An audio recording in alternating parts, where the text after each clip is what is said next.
नमस्कार, आप देख रहे हैं TV9 भारतवर्ष। आपके साथ मैं हूं शुभांकर मिश्रा। बंगाल के सियासी बैटल का मैदान रेडी है।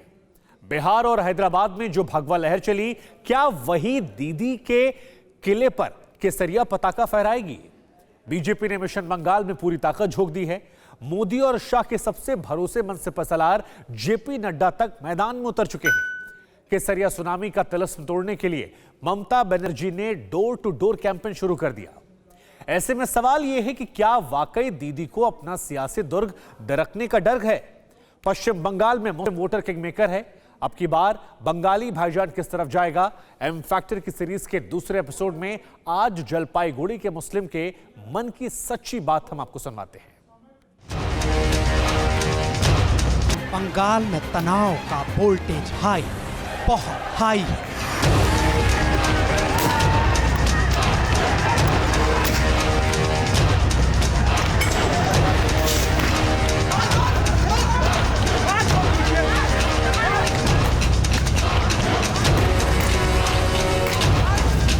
ये टकराव, ये तनाव, ये बलवा, ये बवाल, क्या बंगाल की गद्दी पर कब्जे की लड़ाई है? क्या बैटल ऑफ बंगाल में सत्ता का रास्ता आज के इसी दरिया और खून की नदी से होकर गुजरने वाला है?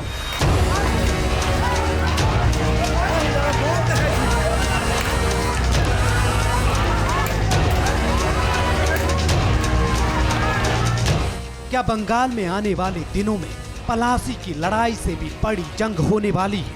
उत्तर बंगाल में खूनी झड़प के बाद बीजेपी कार्यकर्ता की मौत पर जो बवाल हुआ, सड़कों पर जो घमासान हुआ, उसके पीछे राजनीति का कैसा रक्त चरित्र है? क्या ये खौलती और धधकती हुई सियासत बंगाल क्रांति की आहट है? बंगाल में हर दिन सिर उठाने वाला वायलेंट भूचाल क्या किसी साइलेंट सुनामी का सिग्नल है?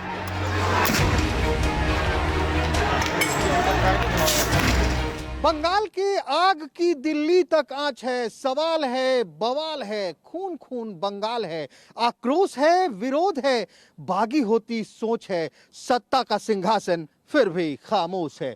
नमस्कार, मैं हूं श्रीनिवास। पश्चिम बंगाल के विधानसभा के चुनाव बिल्कुल करीब आ चुके हैं और ममता बनर्जी का ये दावा है कि बंगाल के 30% मुस्लिम मतदाता ममता बनर्जी के साथ हैं। आखिर उनके दावे की कितनी हकीकत है? कितने साथ हैं पश्चिम बंगाल के मुसलमान? ये जानने के लिए हम पहुंच चुके हैं पश्चिम बंगाल के सीमावर्ती जिले जलपाईगुड़ी में। बात करेंगे यहाँ के मुस्लिम भाईजान से कि आखिर हकीकत क्या है और क्या कहता है यहाँ का एम फैक्टर।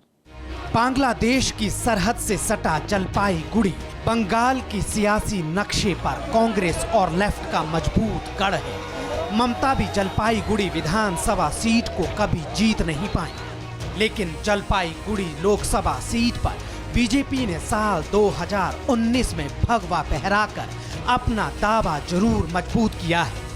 केसरिया सुनामी की शक्ति दीदी बखूबी जानती है। मिदनापुर से लेकर दुर्गापुर तक ममता अपनी सियासी दुर्ग बचाने में लगी, लोगों से डोर टू डोर जाकर मिल रही है।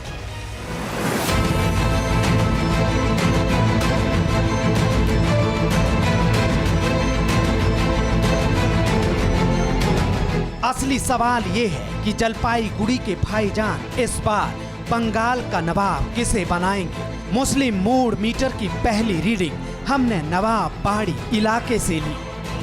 पे खड़े हर सैनिक को TV9 भारतवर्ष का नमन, जो रखते हैं चमन में हर पल अमन। नमस्कार, मैं हूं श्रीनिवास और इस वक्त मैं मौजूद हूं पश्चिम बंगाल के जलपाईगुड़ी जिले में।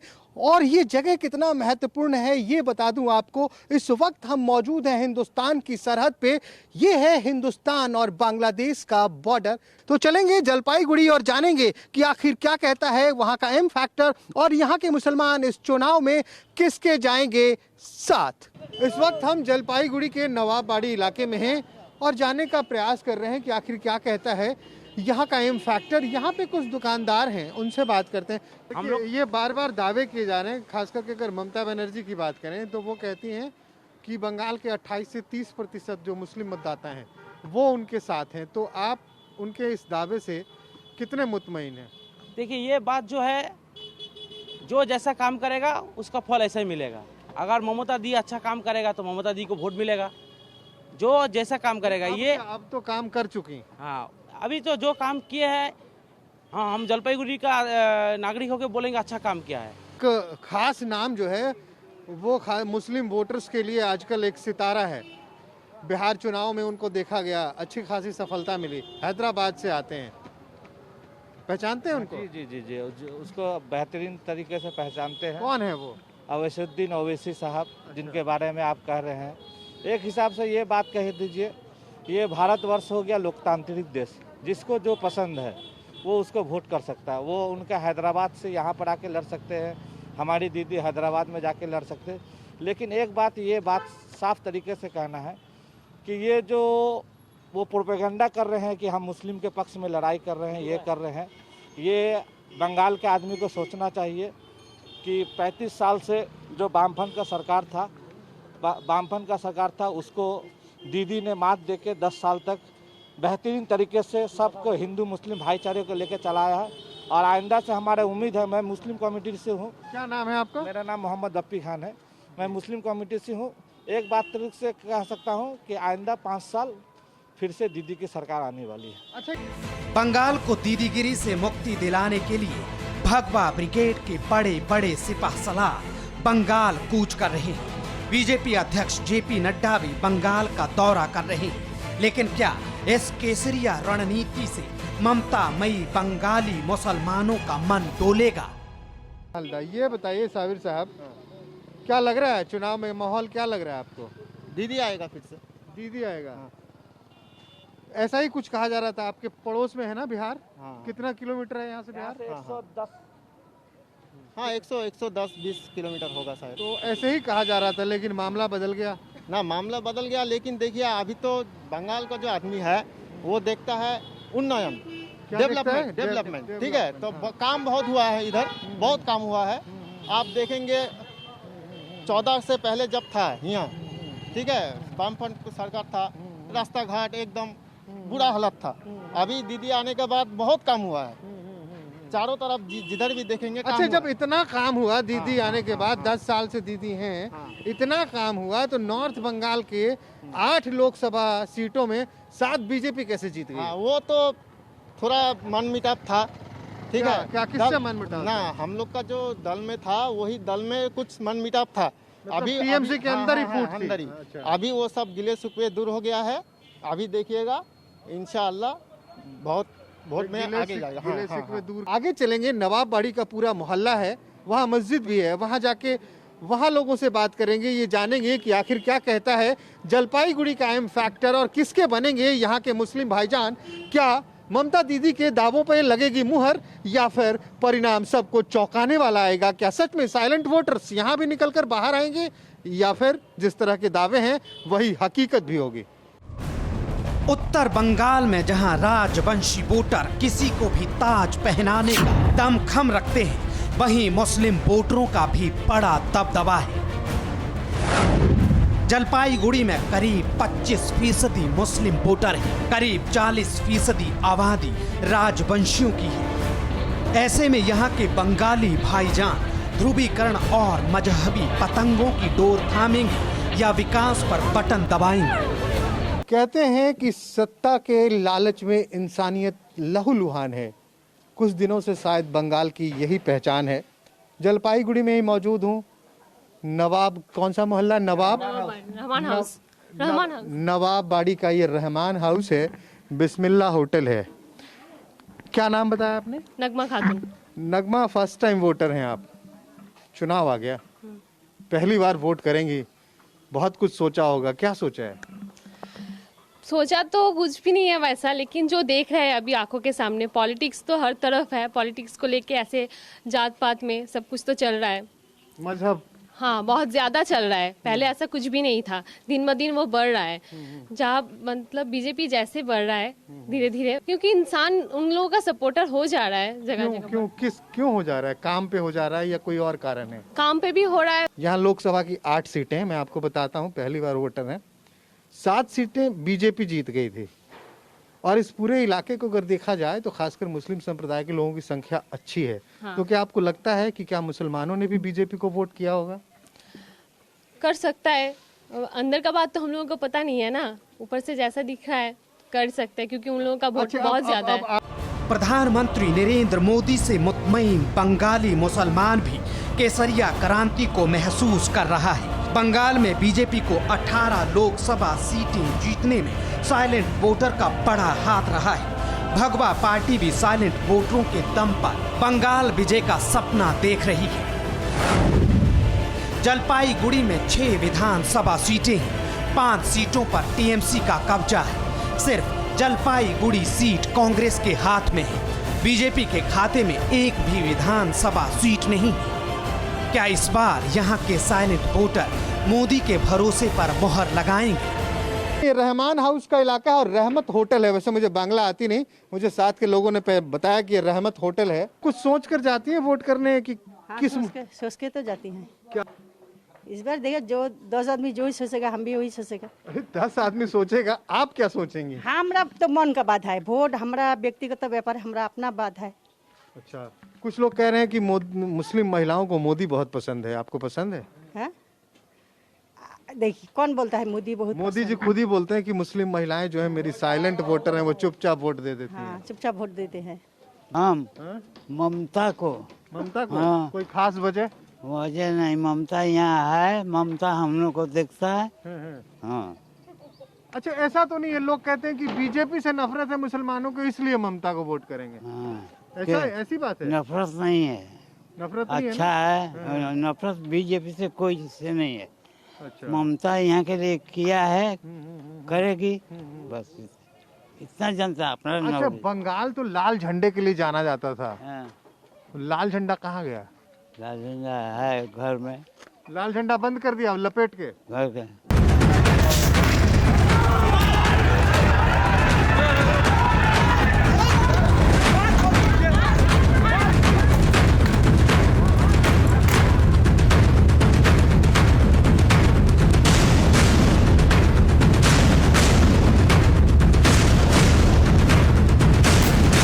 राजनीति के रक्त चरित्र के लिए बदनाम पश्चिम बंगाल को समझना आसान नहीं है।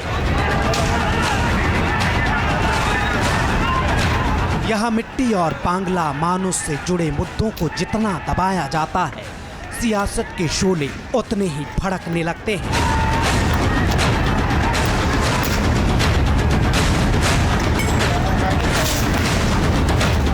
सत्ता पर काबिज होना एक सूत्री एजेंडा है, जिसके लिए सियासी सूरमाओं ने रणभेरी बजा दी है।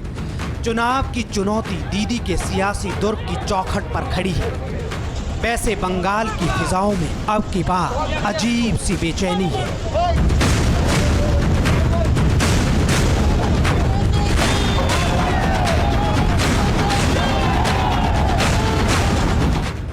बंगाल को जितना समझिए कम है। न यहाँ की सियासत का मिजाज एक सा रहता है और न मुद्दे। लेकिन क्या अब की बार दिल्ली वाली दलीलें दीदी के दुर्ग को दरकाने में कामयाब होंगी? जलपाईगुड़ी के रहमान हाउस मोहल्ले में मुसलमानों की अच्छी खासी तादाद है। यहाँ हर घर में अपना अपना मुद्दा है, लेकिन साइलेंट वोटर की केमिस्ट्री पर यहाँ एक जैसी राय है। रहमान हाउस में ही हमें आलम खान मिले, जो पेशे से टीचर हैं। अब की बार आलम भाई किसे सियासी सबक सिखाने वाले हैं? तो आप तो पढ़ाते हैं लोगों को, चुनाव आ रहा है, क्या लग रहा है आलम साहब? चुनाव लग रहा है कि जो गला हुआ जो इलेक्शन था, बीजेपी तो थोड़ा कमाल कर दिया है, ये बात है जी। तो उसको तृणमूल गवर्नमेंट है, तृणमूल तो से तो थोड़ा रिजल्ट खराब हुए हैं। अभी तो 2-4 आदमी तो है बीजेपी के साथ, मुसलमान हैं बीजेपी के साथ। अभी तो है, इधर उधर सब डिस्ट्रिक्ट में है, बहुत सारी जगह पे है, तो थोड़ा नहीं की। अच्छा, क्या मेन मुद्दा क्या रहेगा मुसलमानों का? मेन मुद्दा क्या रहेगा जब वोट करने जाएंगे? वो कोई मजहब का मुद्दा रहेगा, विकास का मुद्दा रहेगा, स्वास्थ्य शिक्षा का मुद्दा? अच्छा, विकास ममता जी को तो बहुत काम कर लिया ना। मुद्दा क्या रहेगा, मजहब या विकास? हाँ, मजहब क्या रहेगा? मजहब के नाम पे वोट करेंगे या विकास के नाम पे? विकास के नाम विकास के नाम। चलिए आगे चलते हैं और भी कुछ लोगों से बात करेंगे।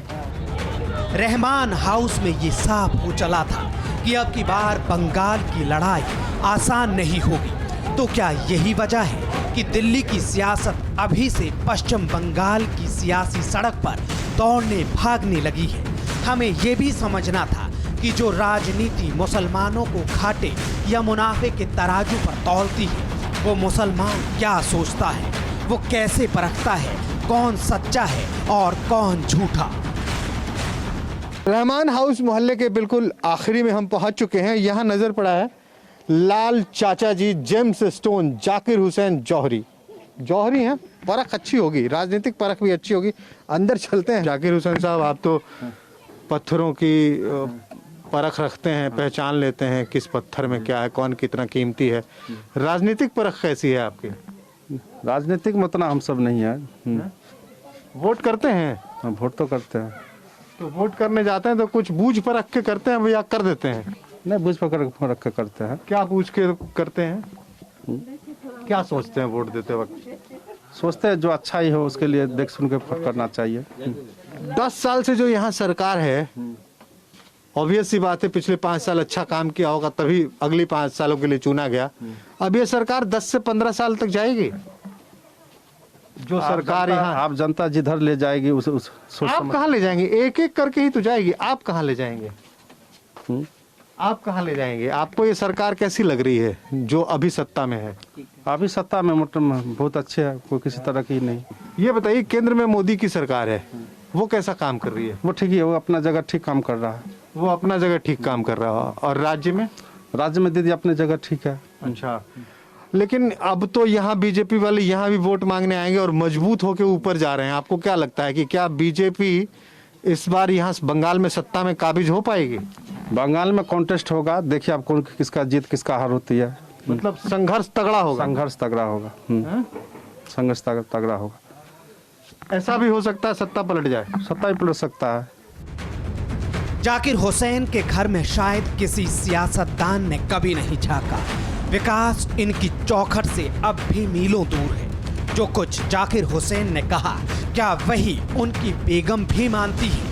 यहाँ टेस्ट साइलेंट वोट पावर का भी हुआ, जिसे प्रधानमंत्री नरेंद्र मोदी बीजेपी की सबसे बड़ी ताकत बताते हैं। मोदी जी कहते हैं कि कोई कुछ भी कह ले, लेकिन मुस्लिम संप्रदाय में मेरी अच्छी खासी पकड़ है। और वो जो उनका वोटर है वो घर के अंदर बैठा है। महिलाओं की बात करते हैं। आपको लगता है कि मुस्लिम महिलाएं मोदी जी के लिए वोट करते हैं? जहाँ पर रहेंगे तो वहाँ पर तो मिलजुल के काम करना ही पड़ेगा ना। देश में रहने से तो सबको लेके चलना पड़ेगा। नहीं, करती है मुस्लिम महिलाएं बीजेपी को वोट? करते हैं, जिसका जो मर्जी होता करता है, जिसको अच्छा लगता, जो पार्टी अच्छा लगता उसी को करता है। तो इस वक्त आप हमारे साथ जलपाईगुड़ी से देख रहे थे एम फैक्टर। अगले एपिसोड में फिर कहीं और मुलाकात होगी, लेकिन जाते जाते बस इतना ही कहूंगा कि जलाने वाले ही जलाते हैं चिराग। आखिर ये क्या कह दिया कि हवा तेज है जमाने की।